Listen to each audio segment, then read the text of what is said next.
Hello everyone, I'm William Crossland, President and CEO of Thermal Energy International, and I'd like to welcome you to our review and update of Thermal Energy International's results and activities for the quarter ending August 31st, 2016, the first quarter of our fiscal 2017 year. First, I'd like to draw your attention to our caution regarding forward-looking statements. Our next slide highlights our Q1 revenue. Q1 tends to be a weaker quarter when it comes to revenue. As this slide shows, Q1 revenue this year was down slightly from last year, but Q1 this year still generated the second highest Q1 revenue in the last 5 years. Also, I should point out that GEM steam trap revenue for the quarter was up a strong 55% compared to the same period last year. The decrease in revenue for the quarter was therefore entirely due to lower revenue from heat recovery.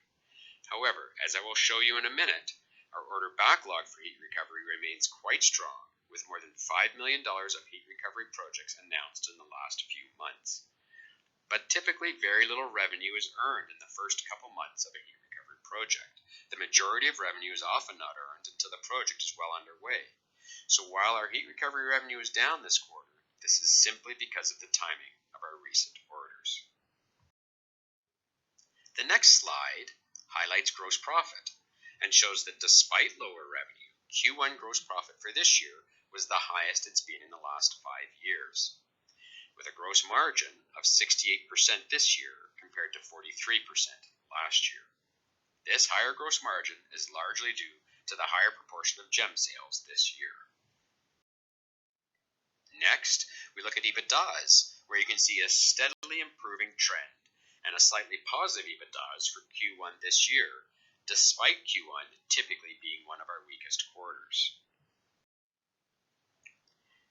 The next slide shows that our order backlog of $7.8 million is more than double the $3.7 million we had at this time last year. As we can see on the next couple of slides, our order backlog is based on a wide variety of industries, including 3 orders totaling $2.5 million from the hospital sector, which is one of our key sectors globally. We also have additional major orders from an ethanol producer, a global brewing company, and a leading food products company, as well as a whole host of orders from a wide variety of other industries, including an international textiles manufacturer, a global mining company, a leading performance materials company, and a Fortune 500 pharmaceutical company, as well as biotech, tire manufacturing, food ingredients, and many others. So, in short, our customers include a wide variety of large, multinational companies across many sectors, including hospitals, food and beverage, pharmaceutical, chemical, pulp and paper, plastics, rubber, textiles, and many others. Next, to provide you some context, I'd like to talk a bit about the current market. Last year, 175 countries signed the Paris Agreement on climate change, agreeing to aggressive targets to reduce carbon emissions. And signing on to this commitment for the first time were China and the United States, the 2 largest economies in the world. As a result of this, we are now seeing governments and industries around the world taking unprecedented action to reduce carbon emissions and battle climate change. And increasing energy efficiency is the fastest, cheapest, easiest, and most significant way to reduce greenhouse gas emissions. To give you a sense of the opportunity represented by the global energy efficiency market, keep in mind that 50 to 60% of all energy used in the economy is lost or wasted somewhere in the system. This implies that the amount of energy that could be saved through energy efficiency measures is greater than every other source of energy combined. This is what has led the International Energy Agency to declare energy efficiency as the, quote, first fuel.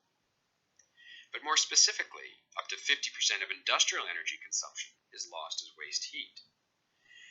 And the global waste heat recovery market is expected to grow at approximately 7% annually. This is roughly 2 to 3 times the rate of growth of the general economy.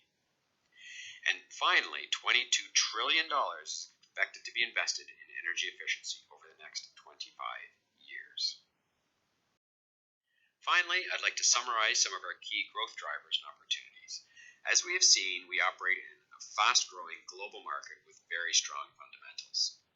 We have a strong and growing order backlog across a wide variety of sectors and industries, and we've only just begun to build our business in our key markets of North America and Europe. So we're going to continue to increase our penetration and distribution capabilities in these markets.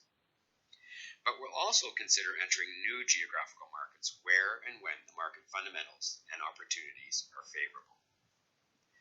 And we're going to develop and be on the lookout for complementary products and services. That is, additional thermal energy efficiency products or services that we can easily sell to our existing extensive client list. And we're going to look to capitalize on all these opportunities by continuing to organically grow and develop our business as we have in the past, as well as look for accretive acquisition opportunities that can add complementary products, markets, or distribution channels. That's it for now. I look forward to providing you additional updates in the future. Thank you so much for your time, and thank you for your interest in Thermal Energy International.